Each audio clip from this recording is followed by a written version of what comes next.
All right, good morning, folks, and welcome this morning. Today's November the 3rd, 2025. It's 9 a.m., and we've got a work study here to listen to representatives from LifeSpot. And with that, Sheriff Norton, would you introduce our speaker today, if you don't mind? Put you on the spot.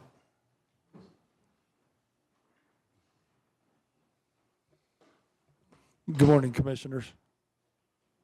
You should be good. Good morning, Commissioners. I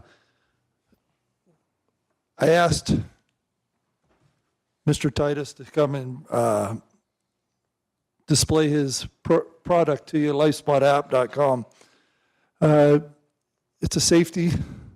I want you to know that majority of the schools in Elbert County are already on this for their students as well. But it's not just for schools, okay? It's for businesses like this, hospitals, and other entities. But a lot of it is in schools in Elbert County. And the developers from Elbert County, I think it's a great program. It's a good safety tool for us to have, especially after the incident last week. I think this could help us in the long run and for the employees of all the county buildings that we have. So I will let Mr. Titus speak about the product and answer any questions you may have. All right, thank you. Mr. Titus? If you turn that mic on, as long as you can hear yourself just a little bit.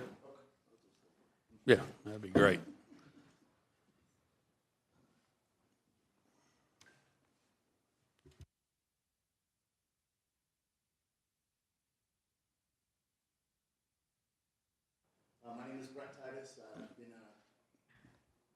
Thank you, Bonnie. I just thought I was talking loud. I've been a resident of Elbert County for over 30 years. I spent 30 years in law enforcement, Denver Police Department, had an amazing career, very unique career in the aspect of I spent 21 years on our full-time SWAT team. So as you know, in our communities, we've been plagued with these active shooters, active killers. The downside of my career is I've been in shootings and been in mass shootings and responded to our school shootings and God knows all the other places that we're all familiar with.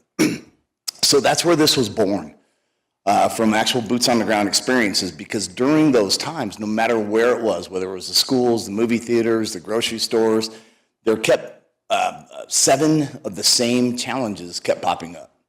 And I thought, well, we all know the definition of insanity, right? Why are we doing this the same way, expecting different results? So I said, enough with the insanity. What could I do? What could we build to fix those 7 challenges I'm going to share with you? And as Sheriff Norton said, yes, schools, protecting our children is our #1 mission. My son went to Elizabeth schools, so I have friends and family that still go to the schools. So that's how we got into your schools, is just because I felt that need to protect our children. Yet at the same time, this has grown beyond our wildest dreams. We're in all of our casinos, we're in hospitals, we're in county buildings, we are in, just got the contract for the Monterey Bay Aquarium. Anywhere where these threats could potentially be, which is everywhere, is what our app is designed for, is to save lives and solve those 7 challenges. So these are the challenges, and I'll go through these real quick because it's really common sense. So 1 is response time. How do we get the good guys there faster than we do today? The notification process is what hinders that response time.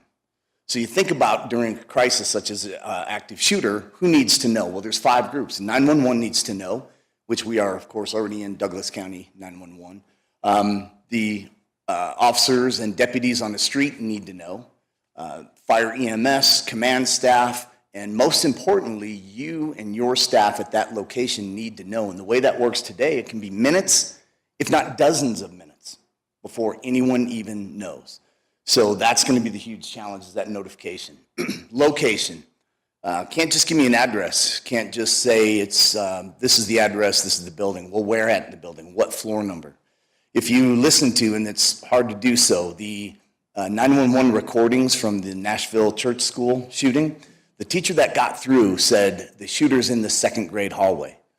Well, that's what happens in a crisis. People are saying, I'm in the break room, I'm in room 108, or whatever the case may be. The challenge with that is responders, the officers don't know where that's at. So, and we all saw the body cam at that particular school church, that those officers took them 5 minutes to figure out where inside that building the shooter was. So that's going to be the location. We're going to solve that. Communication. When these things happen, 911 is overwhelmed in under a minute. Again, another example right here in our own backyard, when I responded down to Arapahoe High School, God rest her soul. We all know when Claire Davis was shot and killed, you had 2,000 kids in that school. Everybody called 911 at the same time. When they got a busy signal, they called parents, and then guess what the parents did? Hang up, I'm going to call 911. The system gets overloaded, to include Douglas County will fall under that as well. Until we have 1,500 personnel call centers, that's going to happen. The challenge is getting that information out.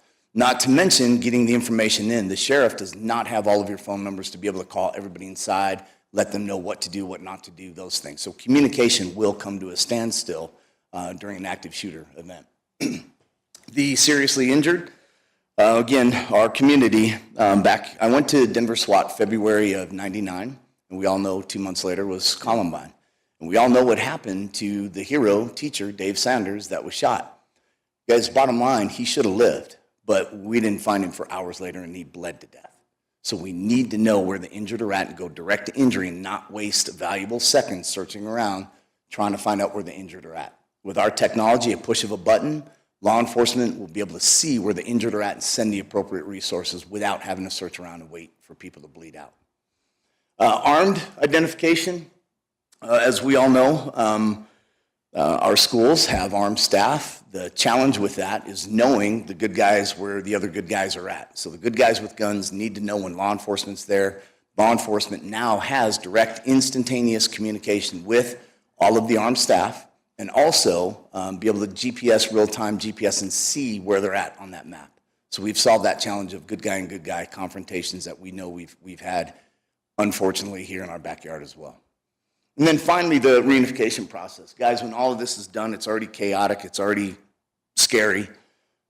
To try to find everybody, to try to get everybody to locate at one specific place is a real challenge without communication. But because of our communication platform, you're going to be able to reach out to your staff, to the employees, let them know, once again, where to go or where not to go.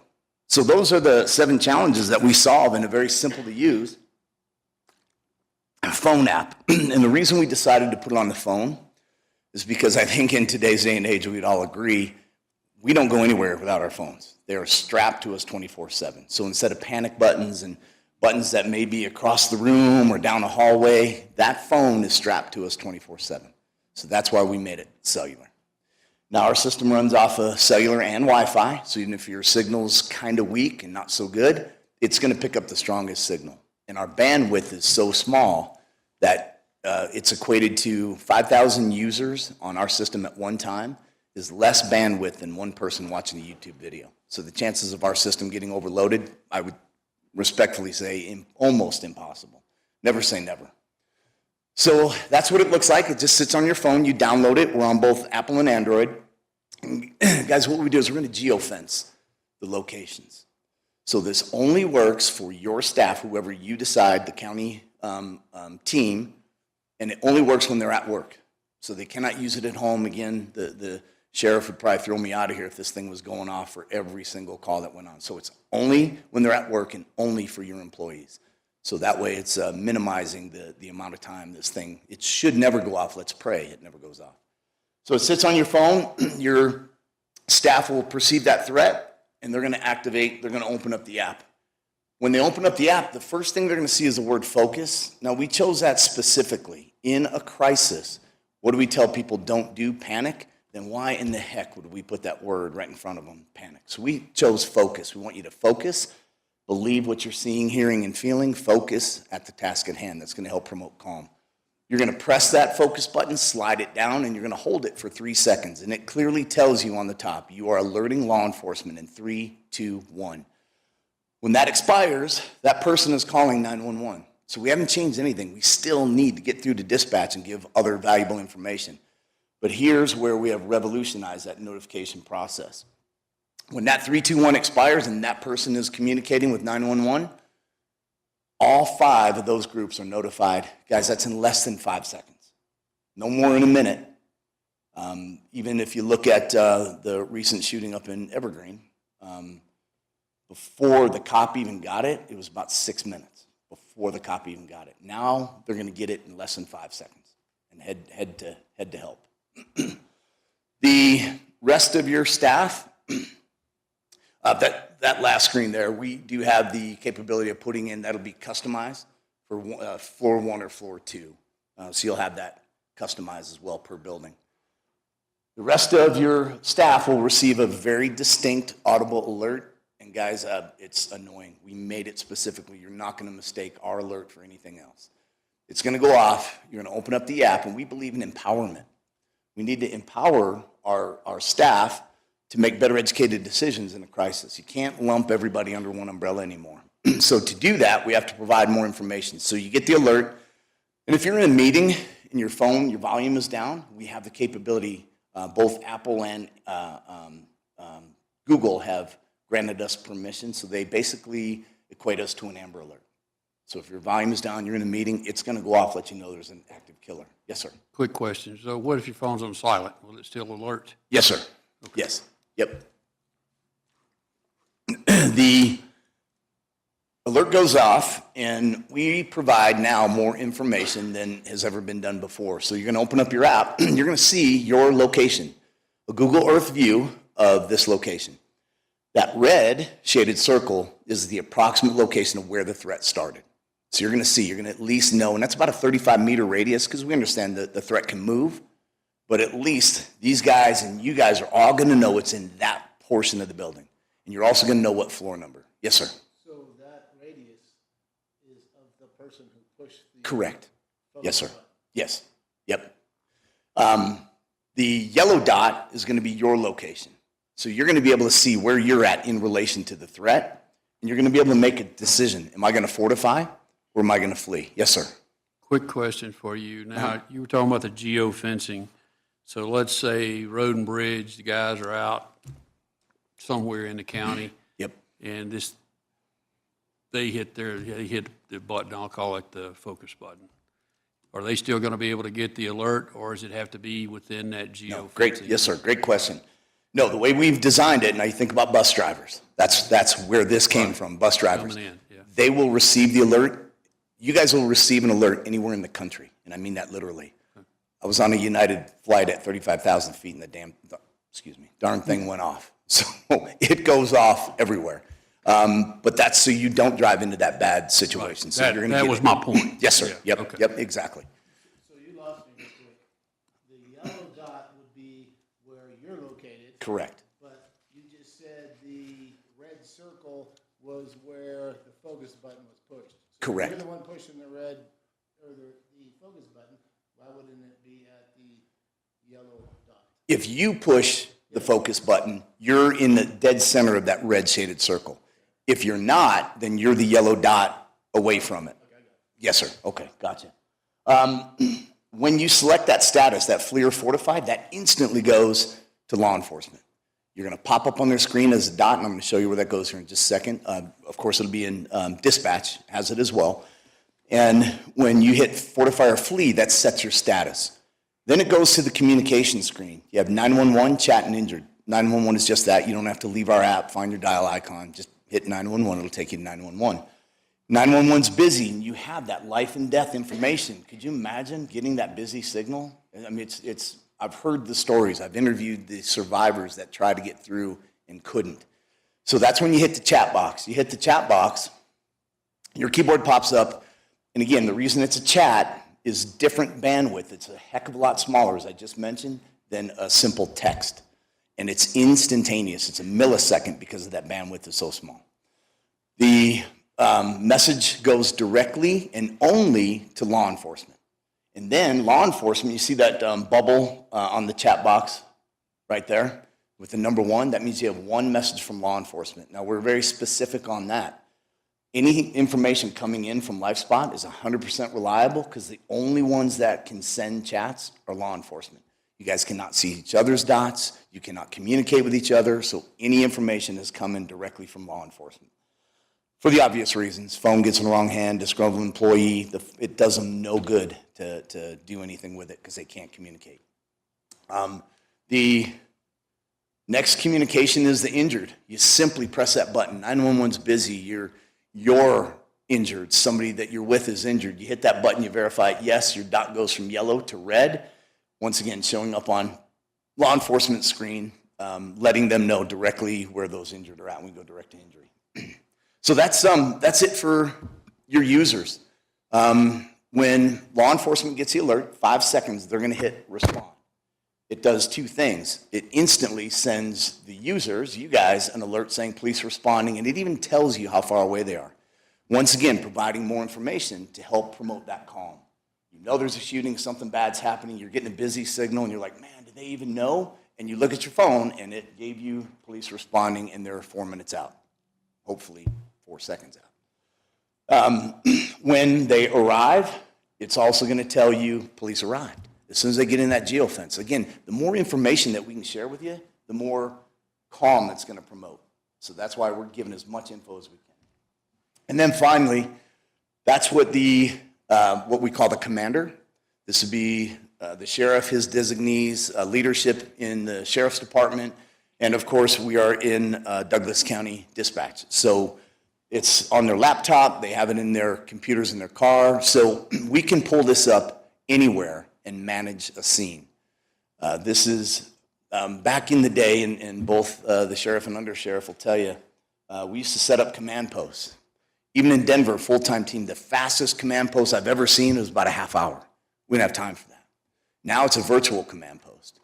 Sheriff could be at home, get the alert, pull it up on his computer via radio, manage the whole thing. So this has changed the response and the dynamics of the way these situations are managed. The dots are real-time GPS, those are you. If you chose to fortify, you're yellow.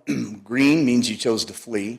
And red, of course, are injured. The blue dots are going to be law enforcement. Fire, EMS are these red and yellow, red and white boxes. So now that commander can sit there and see everybody and be able to quarterback this thing from 100 miles away. Yes, sir. So you've got, law enforcement can see all that. We won't be able to see, right? Correct. And then, like, you've got 5 people that are sheltered in place in a room, fortified, whatever, you'll be able to see that. Yes, sir. So we see that number 7? Right. That means 7 people are in a specific 10, 15 meters, Right. somewhere around there.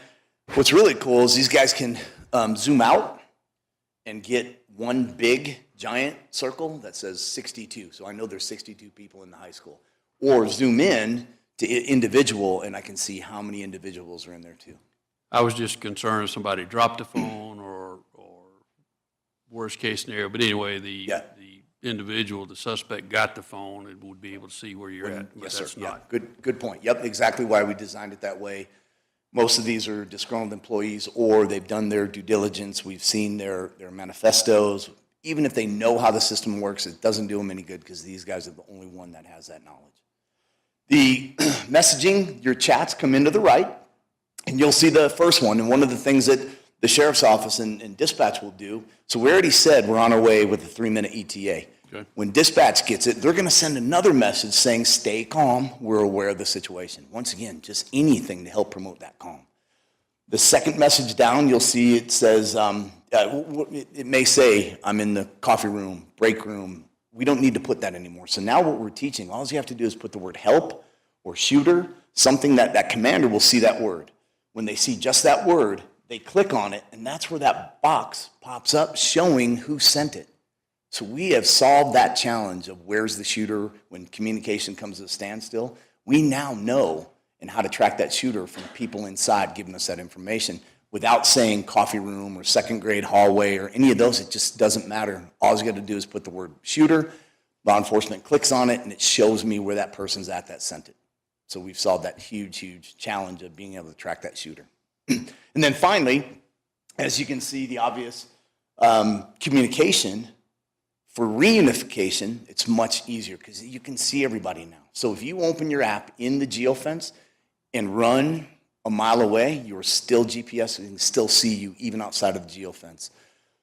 One of the other challenges, if you think about a lot of schools, Elizabeth, everybody's gotten rid of it now because it's extremely dangerous to have predetermined rally points. Okay, if there's a shooter, everybody run across the street and meet here. Well, if it's a disgruntled employee that knows that, that's not the smartest place to go. So now with LifeSpot, people will ask, well, where would we run just away from the red shaded circle? And the answer is wherever it's safe, because law enforcement will be able to communicate with you, see you, and tell you where to go and when to come back. So that's what we do. So I have a question about training. So if we were to go with this program, would you come in and train our staff on that? Yes, sir. So Yeah, we it's do. not just online training stuff. We do both. It depends on. There's a bunch of different ways that we can train, but I still live right here, so we would come in and we do a train-the-trainer. A lot of the IT folks help us with that, or whatever leadership you guys want to be designated as a trainer. The first part of that will be your administrative portal. That literally takes 10 minutes, 15 minutes tops. And what that does is when you open your administrative portal, it's going to give you a 6-digit code every time you open it. You're going to email that out to your staff and say, hey, if you want this safety app, put in this code. And what that does is that will lock them into your geofences. They're going to go through a probably 7-minute tutorial on their phone. And they press every button. It shows them how it works. It even sends them alerts so they can hear it. Then when they're done with that, it's a 14-question test. When they pass that test, last question is, you're comfortable, you know how to use the app. They hit yes. They're then populated in your admin portal. So we have school districts that are, I think our largest 7,000 staff, and we can do that in just a couple days. So I've got just a couple other questions here. So on that, what you just said, if they download that on their personal phone, a lot of people have concerns about being tracked, where they're at, what they're doing, and so forth. Yes. Is this like Uber, where it does not show your location unless you open the app and Yes, sir. Well get done. ready to select it? Is that correct? There's new laws now, both with Apple and Google. You cannot be tracked. We are not allowed legally to track you unless, one, you give us permission. And when you download the app, it says only when using the app. So the only time you're tracked is if you're in the geofence and you open the app. So even if you get an alert, the bus driver that's on the other side of the county, that driver will get the alert, but even then they're not tracked until they get into the geofence. So yes, we do not track. Just a point of clarification, the app is active because you want to be able to receive alerts, right? So, but you're not being tracked at that time, is that correct? Correct. So it's never active unless you open it. So it's never draining your battery. It's just like any app on your phone now. The only time it's just like Uber. Correctly. Yeah, exactly Right. like. I just wanted to make Yes, sir. that clear because Yeah. I know that's a question that will come up. Yes, sir. Well done. All right, and then the other question I've got is if we were to consider this, would it be possible we select a handful of people and let them set this up and go through it and test it without alerting law enforcement? Yes, sir. Yep. Just a trial? We have a drill mode. Okay. And drill mode is just that. This next slide will show you what that looks like. That's what the drill mode will look like. When it's a live alert, everything is red and it says live alert. So that would be your drill mode. All you do is you go in your admin portal, you hit one toggle that says drill mode, and then law enforcement will not get it unless you want to train with them. So you'd call, for example, Under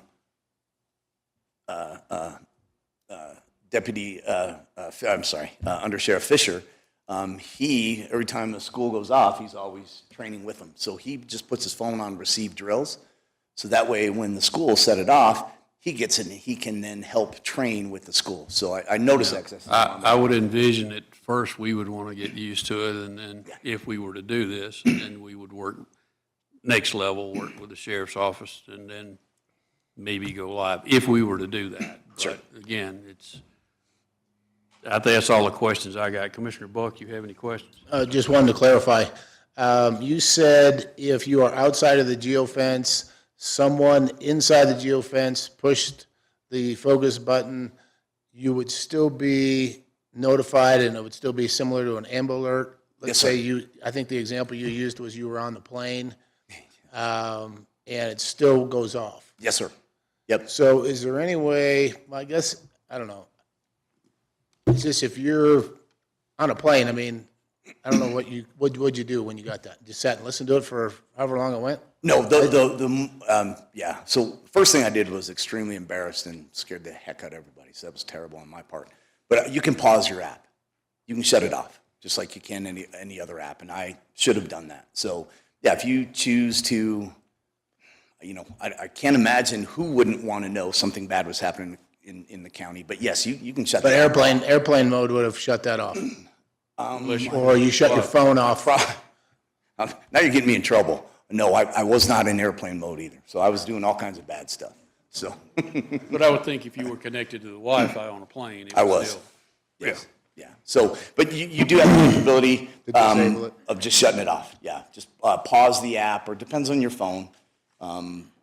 Google does it different than Apple as far as just shutting off the app. But you can go in and just shut the app off. Say don't receive any alerts. So you can So, and then per user, is that how the billing would work? Is Yes, sir. Licensing is per user? Yeah, what we do is it's a per user per month, just so you can kind of break it down and get a number, but we bill annually. And, again, this is my backyard, the sheriff's family to me, so we gave it to the schools for 6 months without charging them, so they could test it, look at it, play with it, and they have been amazing. They fell in love with it. So, yes, we're not a nonprofit. Yes, we need to make money, but we're going to make sure you guys are taken care of. Any other questions, sir? No, sir. Commissioner Schroeder? Yeah, I'm somewhat familiar with this. Still kind of tied in up at Legacy Academy and understand what goes on up there. Awesome. So I appreciate the technology and how it can be used.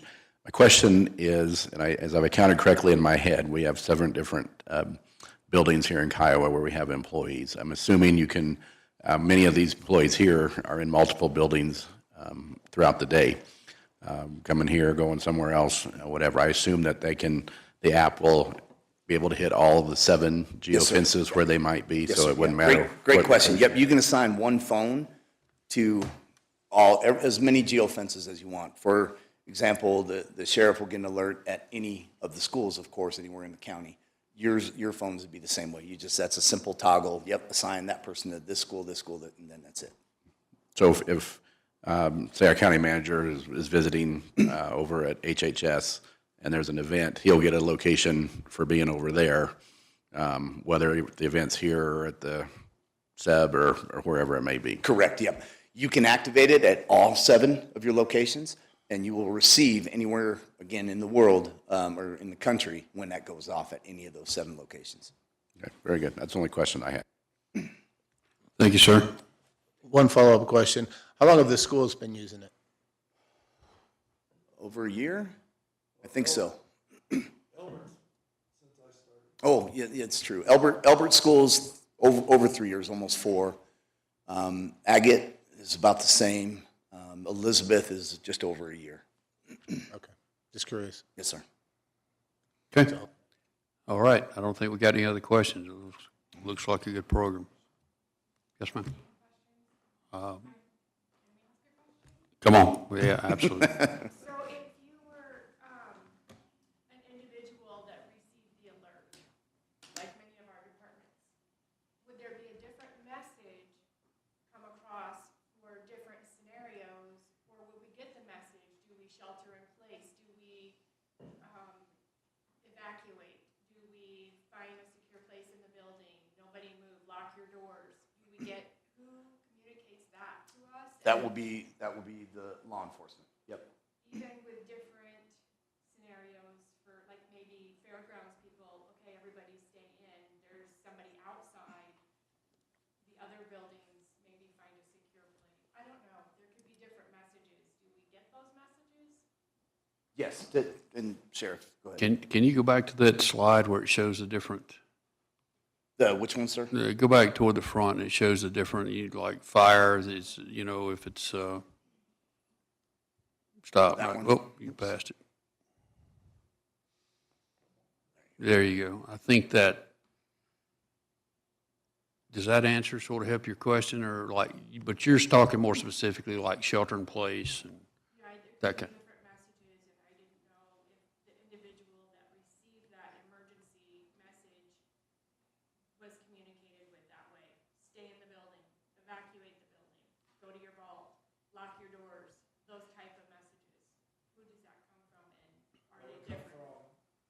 whoever takes command of the incident from the sheriff's office. So we all get that big picture command-wise, and then we're able to, I'm just using, if the incident's here in your building, if you typed, should we lock, should we flee, well, we'll probably tell you to flee. So we get in here and get the incident under control, and that way you can flee to a safe area, wherever that may be. I think the question Will more, receive, I'm sorry, yes, sir. I was just going to say, the question is more about the communications. How is that going to be received? So that would be through comments in the system itself. Then you would be talking directly to responding units that are coming in that would be getting information and could relay that, yes, we think you need to lock down, yes, we think you need to evacuate the building. That could- Right? I think that's strange that we should have to ask that, where they should communicate, like, okay, annex building, stay in your building. Well, I think they would in a real-life scenario, but I mean, it's still, the option's there for you to be able to communicate. I thought you just want to know where it came from. The messaging would come from command staff and the sheriff's office. But I'll clarify, I think I know what you're saying. So for example, one of the things that we are trying to change in society is to make decisions that you're dealing with right now. So the sheriff's office can't be in their office 100 miles away and then tell you what to do. So that's why we're giving you information to make that initial decision.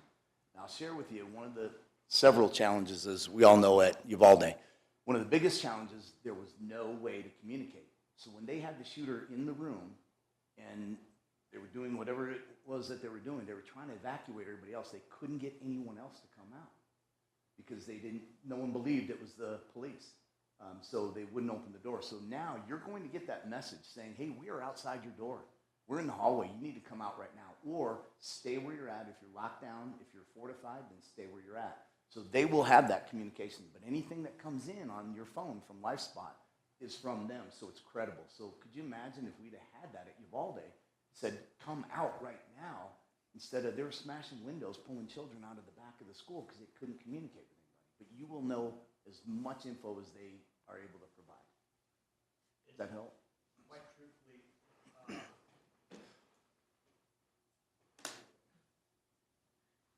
the other big reality of this is for you to realize in training when you're setting up the system is you may not hear from us because we're going to be really, really busy trying to get the bad guy. So training your staff up ahead makes a lot of sense, and you make that decision if you need to flee or if you need to fortify. That's the key. Yeah. But the old days, if you will, of if this happens, everybody will do. We've had documented cases, again, I'm bringing up schools, of a shooter or a report of a shooter inside the school, and everybody's so locked down, locked down. Teachers were bringing children into the school to lock them down when the threat was in the school. So we have to give more information and let them make a decision to just simply leave, get away. So those would be the decisions, because you're going to see instantly everything that's going on, then make that decision that's best for you. Mr. Schroeder? Clarify with that. So if there was an incident at the SEB building, we would all get the notification that there's an incident there. But we also are going to see the location where the app was triggered. And so that will help us to know what to do in the various locations that we have, because we know where that's triggered.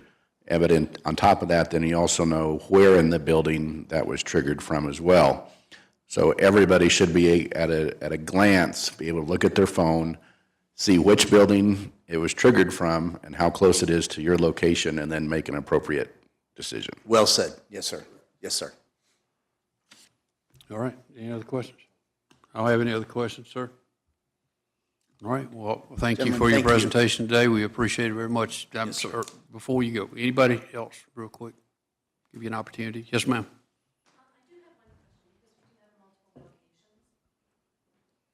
Sorry, Dolores.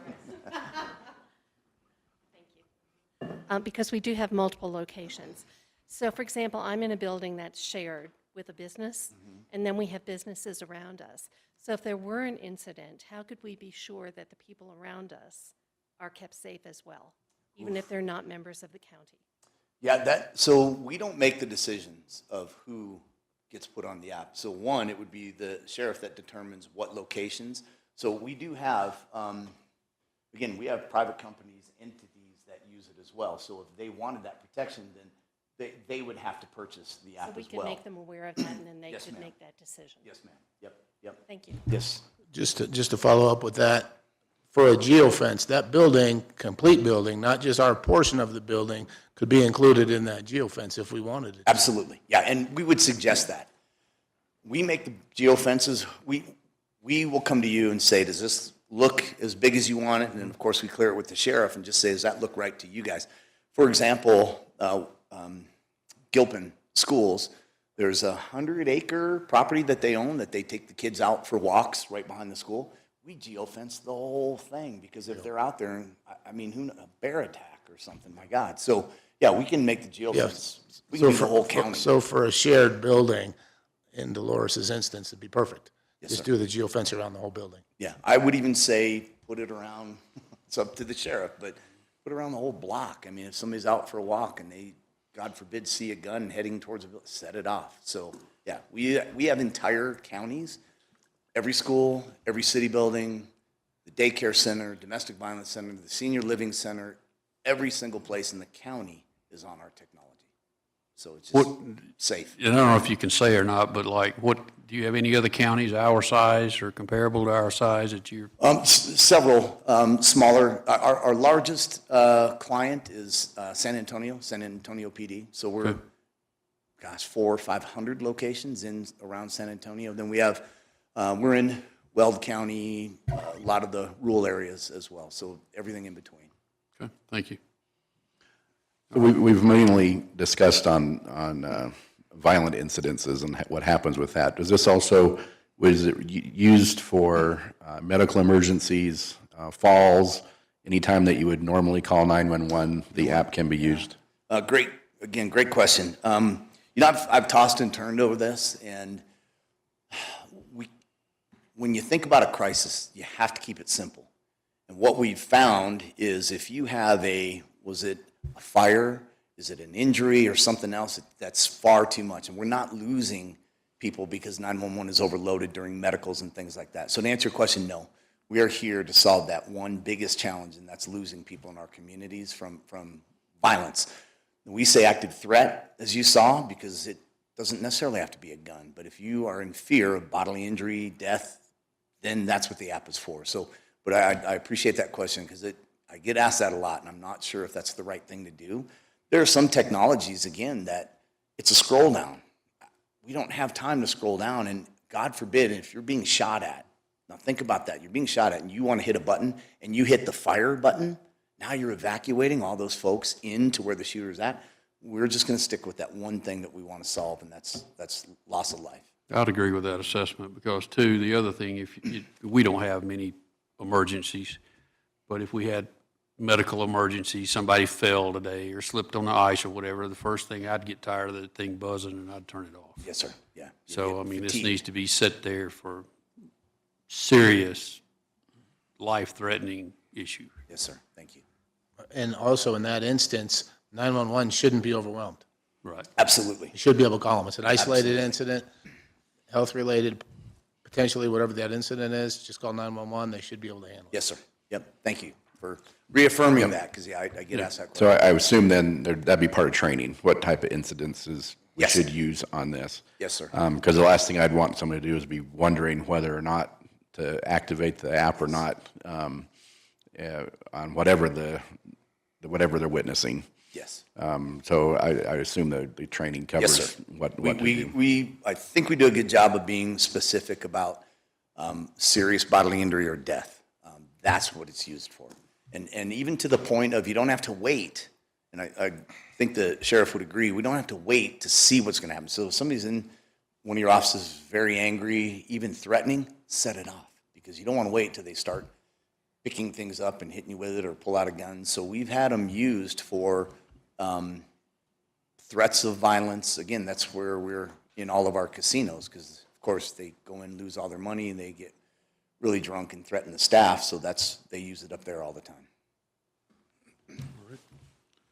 Seeing nothing else, I guess we will end this meeting adjourned. Thank you very much for your time. Thank today, you, sir. gentlemen. Yep.